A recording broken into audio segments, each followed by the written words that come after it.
With Michael Farner. He is an interpreter for the deaf, and he's going to be sharing with us situations that you might need an interpreter. We'll be covering how to best use an interpreter, maybe if you're in an office setting, and how to use them between the deaf client and yourself, the hearing person. We'll also cover different situations, podium speaking and lectures and educational interpreting versus maybe a doctor's appointment. And then last, we'll talk about situations on when you might need an interpreter versus abilities to use other means of communication and when that's acceptable.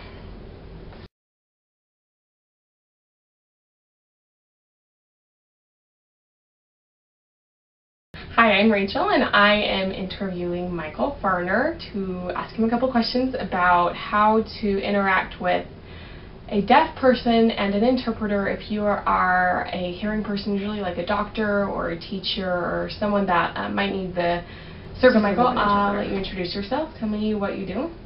I'm Michael Farner.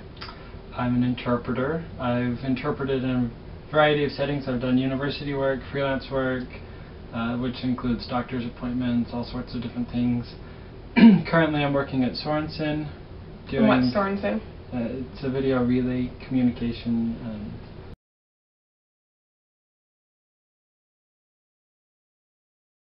Is it educational? What type of educational do you do? The university. So how is university different from K through 12?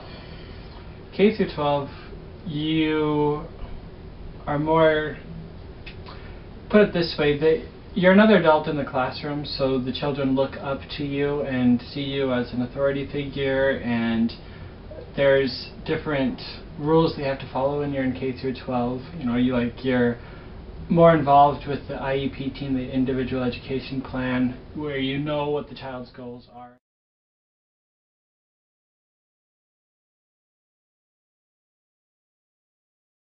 A hearing person, how would I use an interpreter? So if I'm at a doctor's appointment and I am the hearing doctor and I have a deaf client come in, and then you also are hired through the doctor's office to facilitate communication for the deaf person, what are some tips that maybe you have for me, the hearing person, to better use my interpreter, correctly use my interpreter? Well, I think first and foremost you have to remember that deaf people rarely bite you. So you don't have to be afraid of them. I think a lot of hearing people haven't interacted with deaf people, so there's just that little bit of uneasiness when they're not quite sure what to do. Who do I look at? What do I do? Really, when you're talking to the deaf person, look at them. And they will actually be looking at me because I will be interpreting everything you say. Really? Just treat them like any other person. Just talk to them normally, and it's really like their responses, of course, will come through me. Even though you hear my voice, try to stay looking at them. If you could give advice to, say, platform speakers or maybe educational teachers who are lecturing in a classroom and you're interpreting, what would you tell them on how to use the interpreter best in that situation? Well, in platform, most of the time the presenters just forget about us, which honestly is the best thing. In platform there's not a lot of answer or question-answer sessions or anything like that, so you really don't have to worry too much about us interacting with the presenter. Just realize that we're doing our job, try not to bring attention to us.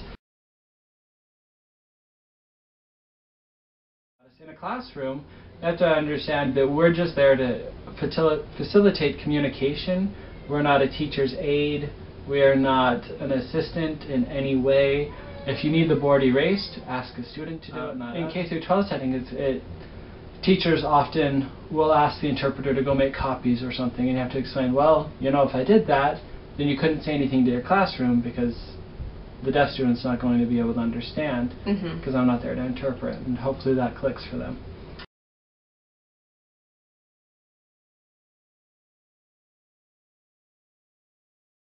A lot of employers and service providers really don't know when they're required to have an interpreter and when they're not. So can you maybe give us some broad examples of when it's a good time to have an interpreter when you're you should have an interpreter, and then when other means of communication are acceptable.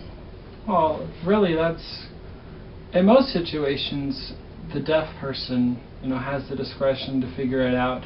Obviously, even though, like the Americans with Disability Act, ADA, they've passed laws that make it so that there should be equal access everywhere.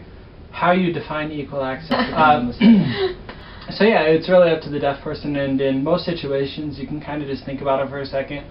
Okay, do they actually need a back and forth, in-depth conversation that's going to impact their life legally, physically, health, anything like that? Probably need an interpreter.